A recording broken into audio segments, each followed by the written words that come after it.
Hello, this is Dr. Gackman again with Battle with the Best of Them. I'm going over Let's Go Pikachu and Let's Go Eevee. There was a Nintendo representative at the Cyndaquil Community Day, and I got this little hat. I didn't fold it up into a hat, though. I just kept it for collecting purposes. I got this poster. It's two-sided. It's shiny on this side, and this side has the map. For those of you who are playing Pokemon Go, you want to find out where the Go Park is. It's where the Safari was in the original games, because this is a remake of the first-gen Kanto region games. It's here. In Fuchsia City, there is a Pokemon Go Park right there. So, but you start here, and you'll have to go through all of this stuff before you can make it down here. It'll be about 3 or 4 badges in before you get to that point. But once you do, you can trade Pokemon into Pokemon Let's Go from Pokemon Go. And when you do that, if you've already completed Melton Quest in Pokemon Go, then you can get a special box, which allows you to catch even more Meltans, including better ones, and to get more candy and blah, blah, blah. So, I want to talk about the game itself. I also got some other freebies when that Nintendo representative was there. This shows you that there's differences between the two games. There's some Pokemon that you can catch in Pikachu, and some that you can catch in Eevee that you can't catch in, they're like exclusive to those particular ones. They have a new Switch system combo coming out with these brown and yellow controllers for Eevee and Pikachu. This talks about the interaction with the new Pokeball Plus and with Pokemon Go. I also got an art card too. That was very nice of them. There was balloons too, but I didn't get those. So here's the games themselves for the Switch. I didn't open up Eevee yet because I'm working on Pikachu. I have made it to the point where I have traded one Pokemon from Pokemon Go into Let's Go on my Switch. The Pikachu edition that I bought came with the Pokeball Plus, which is here, and there's his box. The Pokeball Plus is a 3-part thing. It can work with Pokemon Go as a Pokemon Go Plus.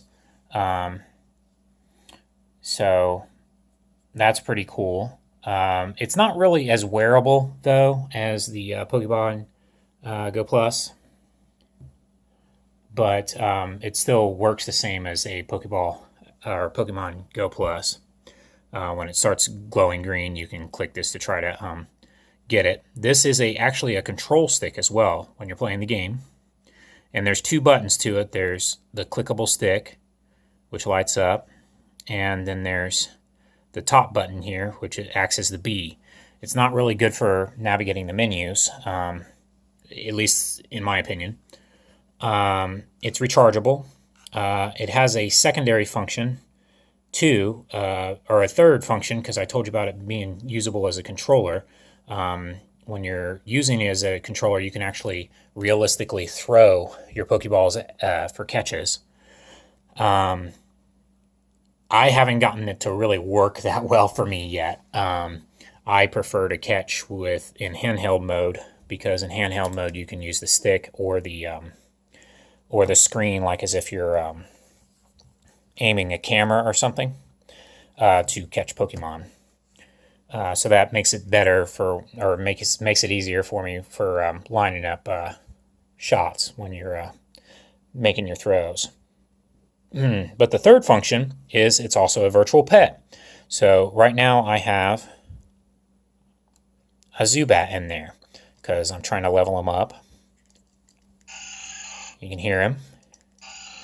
It's glowing blue and purple. You can't really tell by this video, but it's pretty cool. You can also pet this stick here, and he'll really like that. So he has the higher pitched one. No matter what Pokemon in there you got, it's got like special colors that represent it, and it has its Game Boy Cry in there too.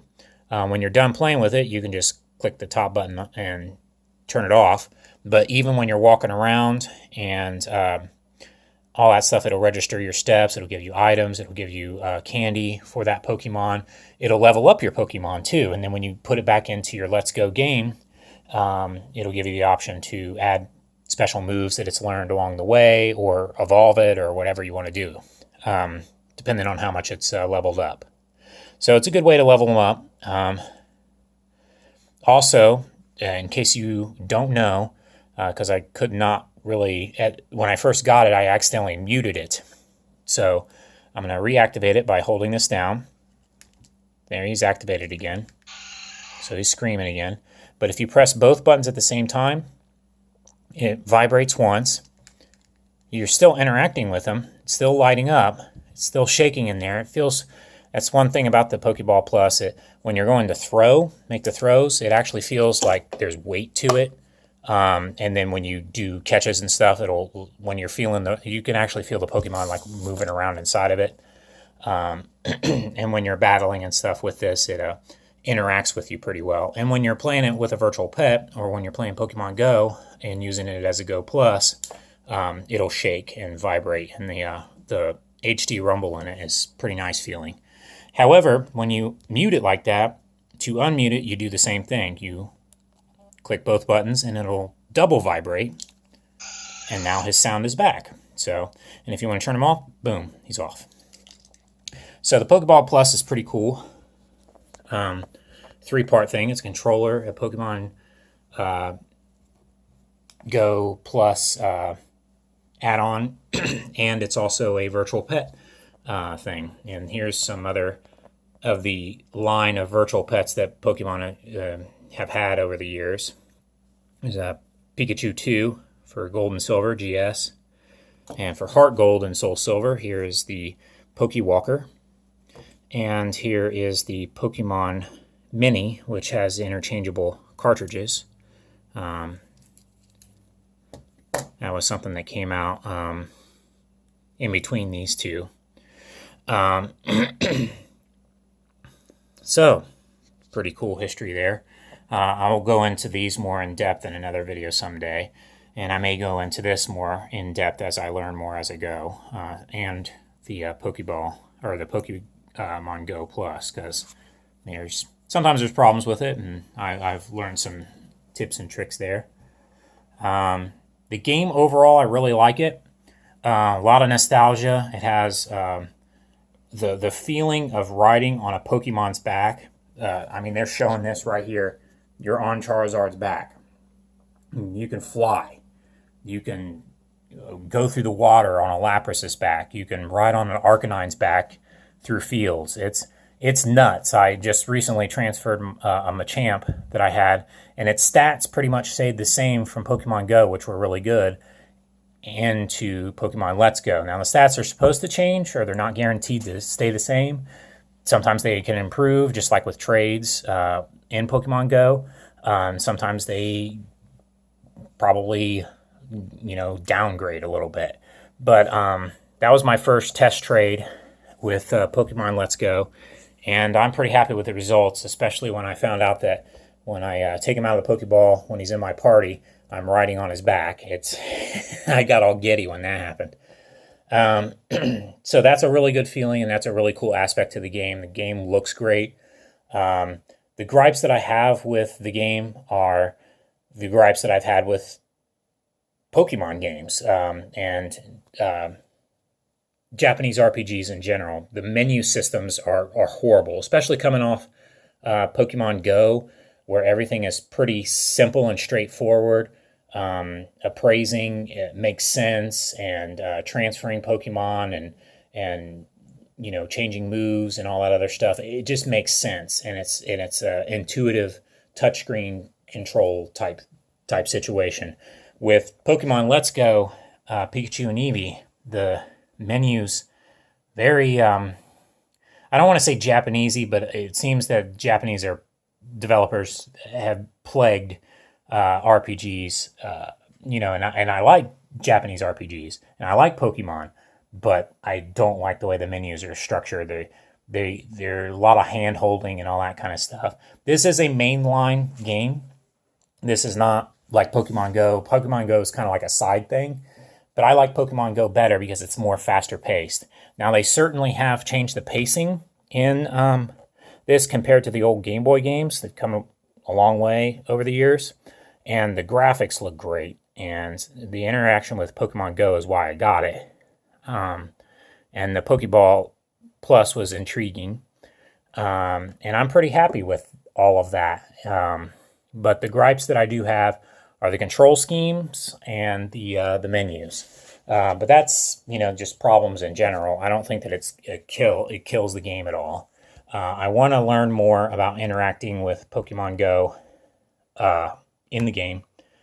I think when I'm going out and catching stuff in the wild, I'm going to be playing in handheld mode because that seems to be easier to catch that way. You just press a button, and I'm not one of those who are like against motion controls, but the motion controls for me just don't work in this. It feels good to make a throw and make a catch with the throw, but it does not feel good when you don't really feel like you have much control over the throws when Pokemon are jumping left and right and you can't seemingly aim for them. With the touchscreen, or not touchscreen, but when you're playing in handheld mode, you do seem to have more control because you can control with the stick or with the gyro by moving the system around to aim for your Pokemon before you throw.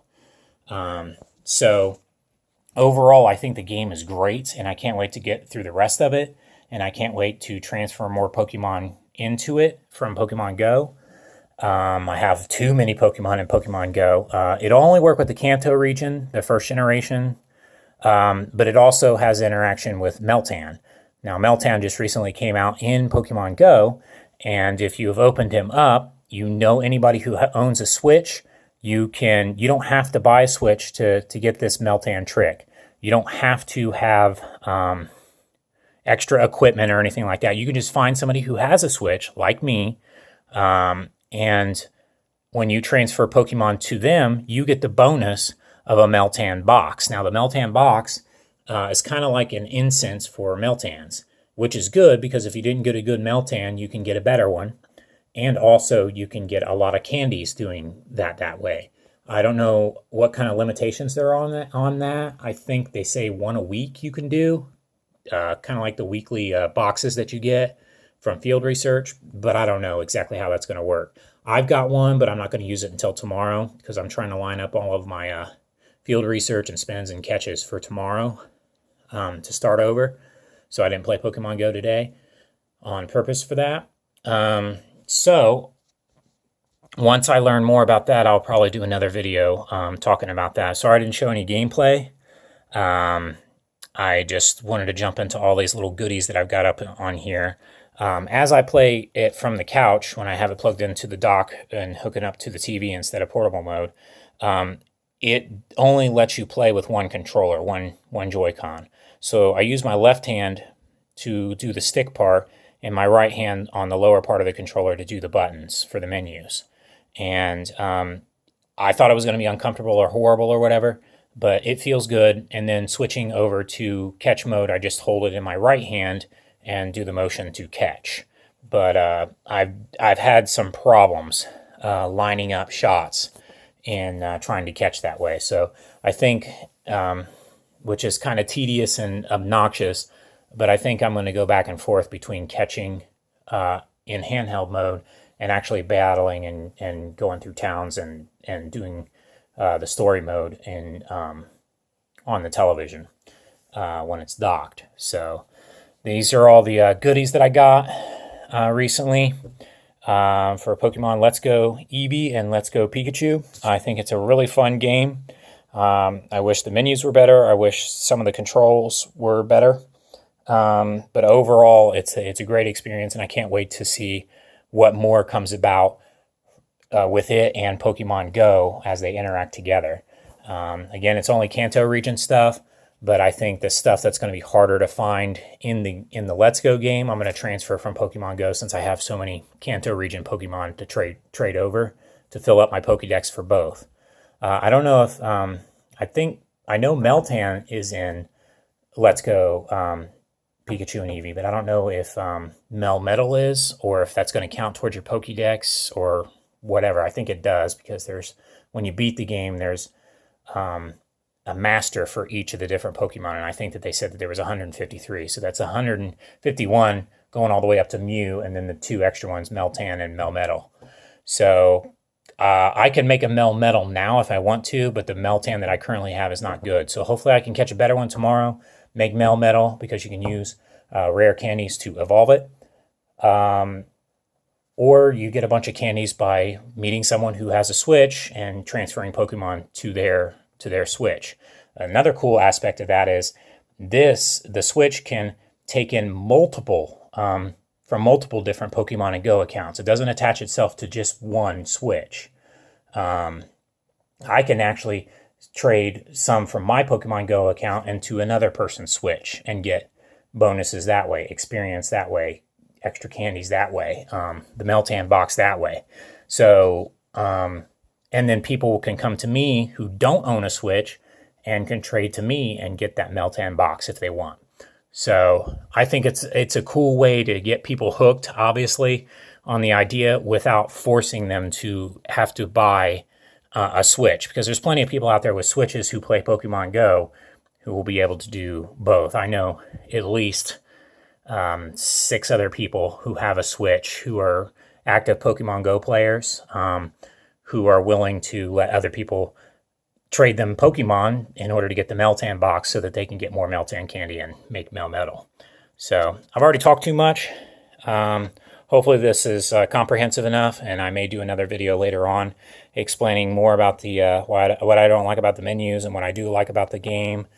Maybe showing some footage, maybe showing how it works a little bit more, and definitely to show, regardless of whether I do all that or not, definitely I'm going to show more about Pokemon Go interaction with it, because I still love Pokemon Go tops. That's like my top Pokemon game. I know that's blasphemous to Pokemon fans, but Pokemon Go is my game.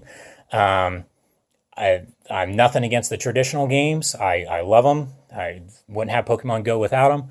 But Pokemon Go, I have a lot more fun with. I felt like I was cheating on Pokemon Go by playing this game. But still, though, this game is really good. It really feels good, like I said, to ride on the back of a Pokemon and to connect with your Pokemon more, because you teach them moves as you go along the way, and they get instead of 2 moves that are only for battling, there's 4 moves that each Pokemon can learn up to, and it's a lot more deep than Pokemon Go is in that aspect.